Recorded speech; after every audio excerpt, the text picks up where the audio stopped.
Assalamualaikum warahmatullahi wabarakatuh. Selamat pagi, shalom, salam sejahtera buat kita sekalian. Baik, di sini Ibu akan mengajar materi tentang ikatan ion, di mana untuk tujuan pembelajaran dari ikatan ion ini melalui PPT peserta didik diharapkan bisa memahami proses terbentuknya ikatan ion unsur dengan benar, dan melalui metode pembelajaran Discover Learning dengan mengenali informasi dari berbagai sumber, peserta didik diharapkan bisa menjelaskan pengertian dari ikatan ion.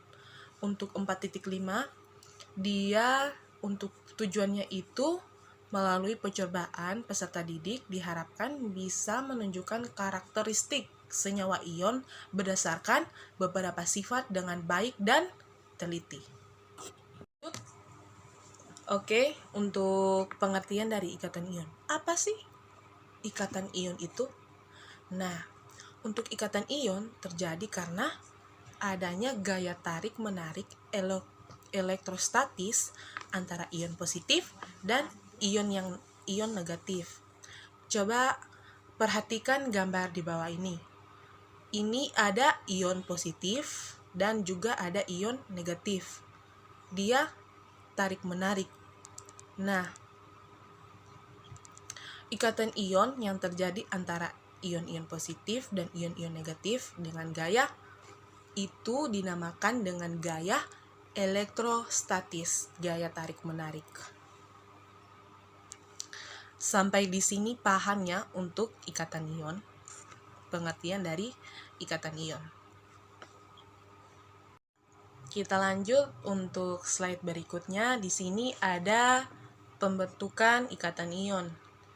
Ibu mengambil contoh yaitu pembentukan ikatan ion pada senyawa NaCl atau biasa kita temukan dalam kehidupan sehari-hari itu ialah terdapat pada garam.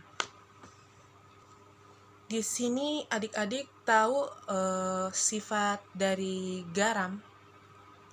Nah, kalau ada Ibu mau jelaskan sifat dari garam. Yang pertama itu NaCl atau garam dapur. Itu sifatnya yang pertama mudah larut dalam air, dan larutan NaCl dapat menghantarkan listrik.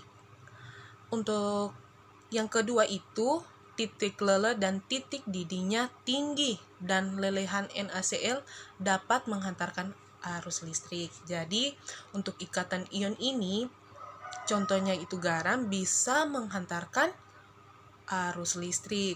Nah, untuk NaCl padat tidak dapat menghantarkan arus listrik dikarenakan ion-ion Na+ dan Cl- tidak dapat bergerak bebas. Dan yang keempat, keras dan rapuh jika terkena pukulan. Nah, itu sifat dari garam dapur ya.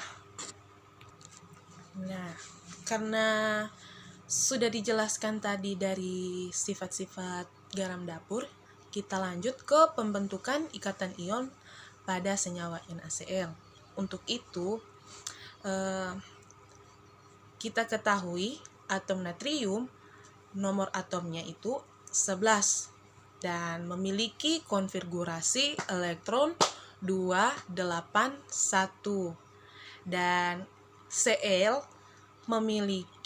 mempunyai nomor atom 17 dengan konfigurasi 287. Kita lihat pada proses pembentukan untuk Na. Nah, di sini untuk mencapai kestabilan, atom natrium melepaskan sebuah elektron sehingga mempunyai konfigurasi elektron dengan gas mulia Ne. Jadi di sini untuk mencapai kestabilan itu untuk natrium dia melepaskan satu elektron. Oke. Lanjut. Kita lihat pada Cl. Di sini Cl mengikat sebuah elektron yang dilepaskan oleh atom Na, sehingga akan mempunyai konfigurasi elektron sesuai dengan gas mulia Ar. Oke, kita lanjut. Terjadi gaya tarik-menarik antara sebuah ion Na+ dan sebuah ion Cl-. Di sini terjadinya gaya tarik-menarik, itulah yang disebut dengan ikatan ion. Nah, sehingga tergabung menjadi ion NaCl. Lihat pada gambar berikut. Nah, di sini Na melepas satu elektron ditransfer ke Cl, yaitu sehingga mencapai kestabilan. Di sini terjadi gaya tarik-menarik, sehingga terbentuklah ikatan yang disebut dengan senyawa NaCl. Yang terbentuk ikatan ion NaCl. Oke, sampai di sini paham ya untuk pembentukan NaCl. Masuk pada slide berikut, yaitu sifat senyawa ion. Di sini ada 4. Yang pertama itu kristalnya keras tetapi rapuh. Yang kedua mempunyai titik lebur dan titik didih yang tinggi.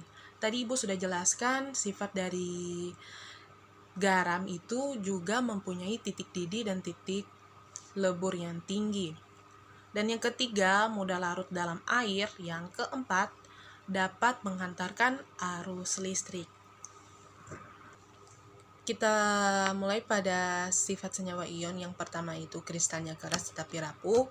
Di sini dijelaskan apabila senyawa ion dipukul akan terjadi pergeseran posisi ion positif dan negatif dari yang semula berselang-seling menjadi berhadapan langsung. Hal ini yang menyebabkan ion positif bertemu muka dengan ion positif. Nah, sehingga terjadinya gaya tolak-menolak. Inilah yang menyebabkan kristal senyawa ion bersifat rapuh. Jadi, kenapa kristal keras tetapi rapuh ini disebabkan antara pergeseran posisi ion positif dan negatif, sehingga terjadinya gaya tolak-menolak dan menyebabkan rapuh. Ya, kita masuk pada sifat senyawa ion yang kedua itu mempunyai titik lebur dan titik didih yang tinggi. Secara umum, senyawa ion mempunyai titik lebur dan titik didih yang tinggi. Karena kuatnya gaya, di sini kuatnya gaya elektrostatis yang ditimbulkan antara ion positif dan ion negatif. Jadi sehingga sifat dari senyawa ion ini mempunyai titik didih lebur yang tinggi dan titik didih yang tinggi karena kuatnya gaya elektrostatis. Kita lanjut untuk sifat senyawa ion yang ketiga itu mudah larut dalam air. Contohnya tadi garam ya. Garam itu mudah larut dalam air. Nah, pada saat kristal senyawa ion dimasukkan ke dalam air, kita contohkan saja garam, kita masukkan ke dalam air, maka molekul-molekul air akan menyusup di antara ion positif dan ion negatif, sehingga gaya tarik-menarik elektrostatis dan ion positif dan ion negatif akan melemah dan akhirnya terpecah. Itu untuk sifat senyawa ion yang ketiga. Kita lanjut untuk sifat senyawa ion yang keempat, itu dapat menghantarkan arus listrik. Nah, senyawa ion ini dia dapat menghantarkan arus listrik.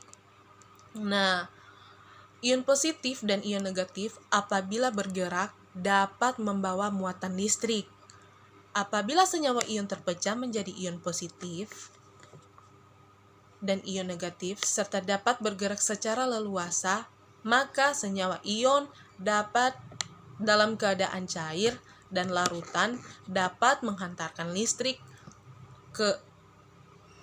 karena ion-ion dapat bergerak secara bebas. Akan tetapi dalam keadaan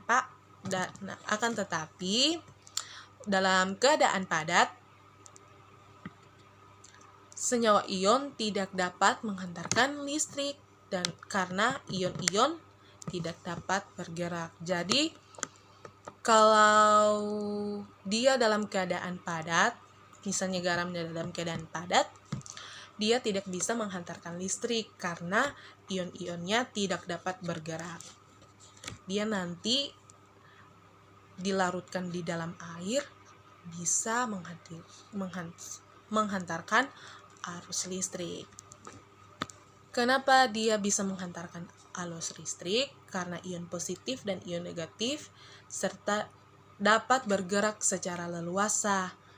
Maka senyawa ion dan keadaan cair dan larutan dapat menghantarkan listrik karena ion-ionnya dapat bergerak secara bebas. Oke, sampai di sini paham tentang sifat dari senyawa ion.